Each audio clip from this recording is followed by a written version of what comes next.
Hey, what's up? I want to talk to you today about Rad Racer. It's a mid-80s Nintendo game where, it's kind of a clone of Outrun, more or less. And so to start, you have to pick your machine, and I'm going to go with the sports car because the Indy car, if you pick that, all the cars on the road are Indy cars. It's just a bit awkward. So here we go.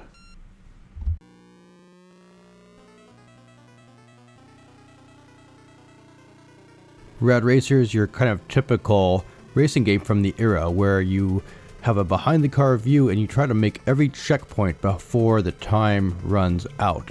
One thing Rad Racer does a little bit differently is that, kind of like in Lotus, but of course several years before, every course is split into several sub-courses. And as you make your way past each checkpoint, there are pretty nice day-to-night transitions and things like that that greatly add to the atmosphere. In fact, Rad Racer does quite a few things that set it apart from other racing games of its era. And in some ways even puts Rad Racer ahead of Outrun, which I kind of consider to be the racing game to aim for in that era. That came out I think in 1986, and Outrun was amazing for the time. This is obviously scaled back quite a bit in the graphics department, but the gameplay more than makes up for it. Let me explain why, because you're probably watching this thinking, what makes one pole position clone better than another? Because they all share so many similar elements. You're going over this road that extends into the distance. They use a similar graphical technique that's pretty limited in what it can offer. You're trying to make each checkpoint within the time limit. What can it really do differently? Well, let me explain. First off, both this and Outrun have great physics. They are very responsive, and when you're skidding around a steep corner, you really feel it. It feels just about right. And Rad Racer is a bit less forgiving in that department than Outrun is. In Rad Racer, you really have to pay attention to the road signs that tell you a curve is coming up, because you cannot take these at full speed or you'll fly right off the road. And, to understand what it is that they're doing right, you might need to check out a game that does it wrong. So, I like Pit Stop 2 and Super Cycle, but they have both way too much inertia.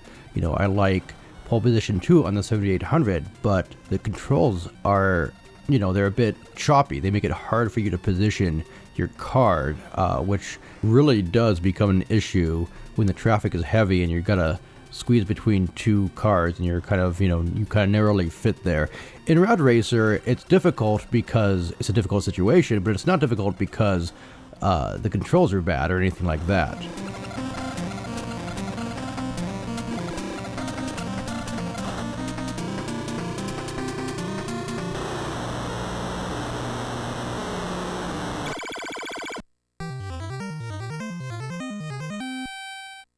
And speaking of physics, one thing Rad Racer does really right are the collisions, because you don't just blow up when you hit another car. And the amount that you kind of ricochet off of the traffic that you hit depends on where you hit the car and how fast you're going. So you can even use that to an advantage if you get really good. If you're going around a turn, you can kind of pinball yourself off of a car to kind of get more control back. It's really cool. And if you hit a car when you're going really fast and the car that you hit isn't, you just flip right then and there. And the game uses that in its stage design. You get to the second night stage, not this one, but a later one, and the slow cars are going in the right lane. So, you use that lane sparingly at that point. And that adds personality to the races. Not every race is the same. The game's AI also works pretty well. Actually, it's very similar to Outrun, where the cars just occasionally change lanes, and they don't change lanes when you're right near them, so that would be unfair.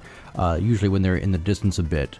And they're a little bit less predictable than a game like, say, World Grand Prix on the Master System, where they might change lanes but only once. The AI is fun to kind of try to get around in this game, which is due in a large part to the AI's variety.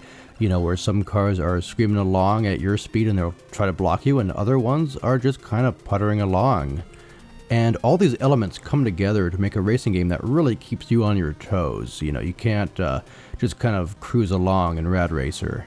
You know, you're always on the lookout for traffic, for curves coming up, you're working the brakes, working the turbo. This game demands focus.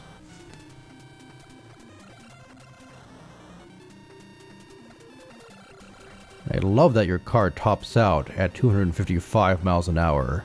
That's kind of hilarious. And I like that they kept that actually for the sequel, you know, even though they could have easily fixed that. If you don't know, 255 is the largest number you can easily represent on an 8-bit system.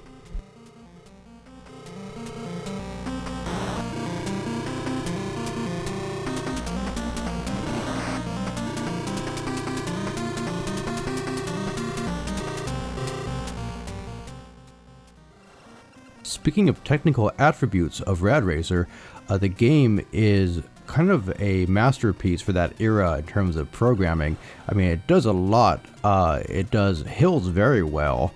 It's very convincing. It does parallax in the background, so you know, watch the scrolling in the very distance on the horizon, and it's just butter smooth. You know, they did it so right, so early.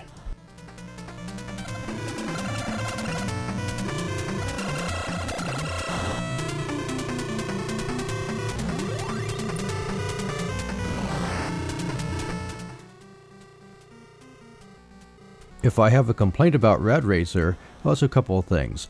Hitting down changes radio stations, and you'll be doing that by accident quite a bit. The other thing is the music's okay. It doesn't hold a candle to Outrun's sweet tunes, but, you know, they do the job. So there you go, that's Rad Racer. Highly recommended if you have a Nintendo. I didn't have this one back in the day. I actually didn't have a NES back in the day. But I recently got a hold of this one, and it is awesome. Go play it. And I'll see you next time. Thanks for tuning in, and feel free to subscribe and all that jazz.